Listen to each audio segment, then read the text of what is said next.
Hey guys, welcome to Q's and A's. I'm your host Eleanore, and I use any pronouns. And today we will be answering some questions from our listeners. We have a special guest. Would you like to introduce yourself? Hi, my name is Kage. I use she, they pronouns, and I was the previous host of this podcast. Yeah, we love this senior, right? Yeah, I'm a senior.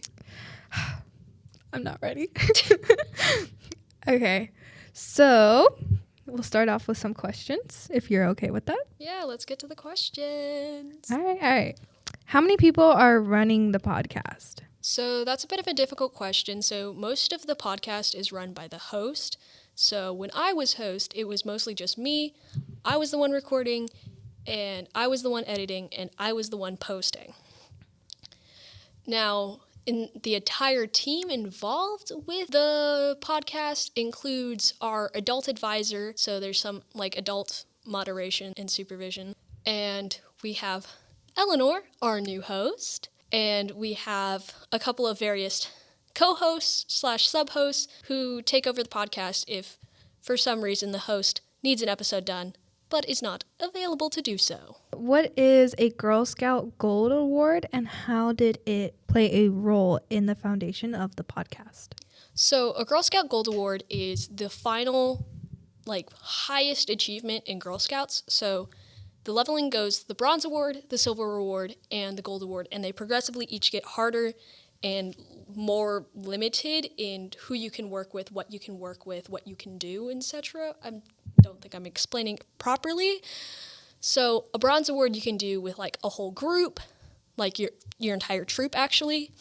Silver Award you can only do with a few girls or yourself, and for the Gold Award you have to do it hosted by yourself as a singular Girl Scout. You cannot work with any other Scouts.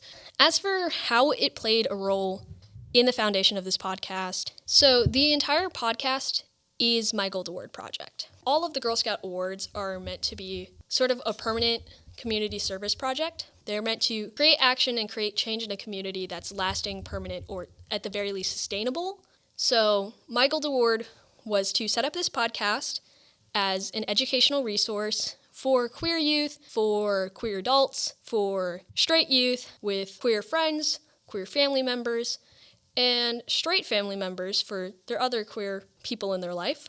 And to keep it sustainable and keep the action, keep it going, keep it building far past my graduation, the Gold Award is sustained by future hosts like Eleanore, as well as all of our co-hosts and sub-hosts that will eventually show up probably throughout the years. Yeah, they should be showing up soon.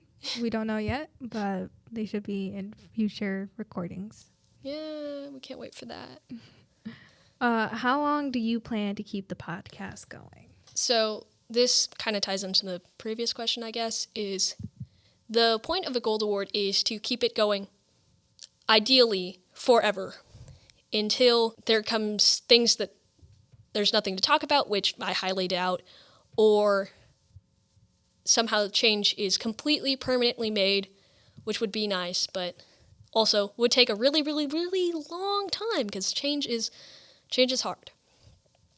So ideally, infinitely, until things are changed, we'll see where it goes.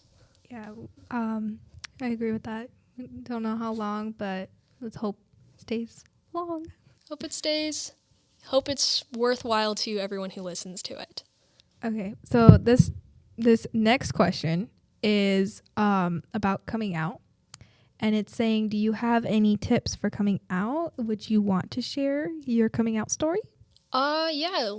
So I don't know how much advice I can give on coming out because I'm a little goofy, but this podcast is the main public forum, which I have used my preferred name, so take your legal stance somewhere else. So I'd like to say that I'm out. The closet is glass at this point. So I'm out in so much as that I just simply purvey myself as such and left it at that. But more specifically as to coming out to family, I made the grave little mistake of not getting my parents together in one room to, just come out to them like you're supposed to, ?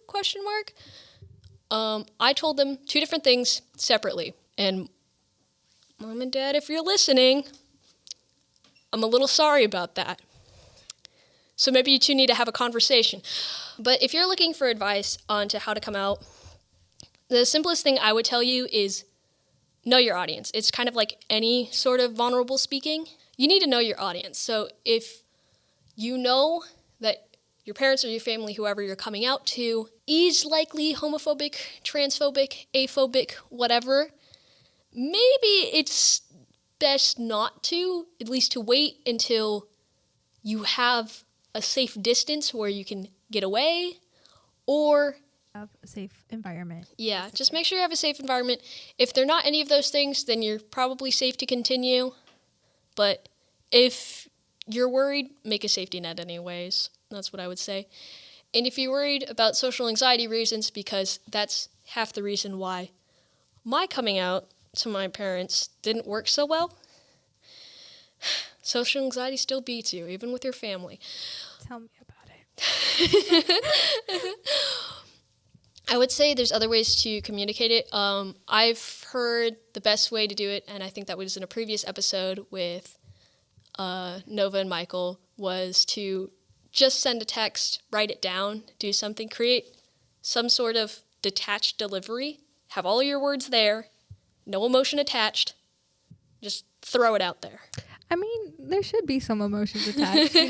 You're coming out to your family being like, hey, this is who I am. Yeah. There should be emotion a little bit, Yeah, but it definitely prevents some of the open vulnerability and social anxiety that comes with, trying to get them to get together and sit down and to make this big announcement. Sometimes it's a lot easier to just write a note, make a text. If you're really old, send an email. I think it's a lot easier nowadays with modern technology where you can just send a text to come out. But biggest things, safety net, know your audience, do what you're comfortable. Personally, I mean, I don't really have a coming out story. I mean, I kind of do. It's kind of weird. Mother, if you're listening, don't say anything about this later. But this was the time when I was going to swim, and literally on the car ride to practice, I was like, Mom, I'm transgender. Because she already knew I was gay because she went through my phone and saw the text messages with past girlfriend.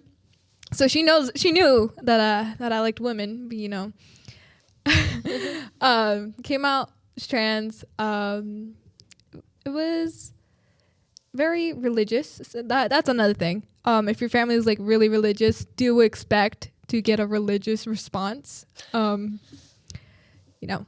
Just expect that, especially coming from somebody whose whole family is religious and is really based on religion, especially with my aunt and grandma and all that. I want to say thank you to Kage for showing up tonight. You're welcome. I'm so glad to be passing this podcast on to you as my next host of my project. Yay!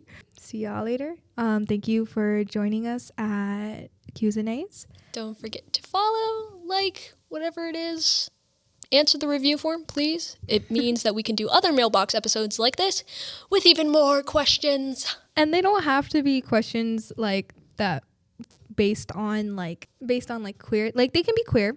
Yeah. But have a little fun with it. Ask us some questions about ourselves. Get to know us a little bit more. Yeah, have fun. Learn about your host, guys. All right, guys. See y'all later. Next episode will be coming out.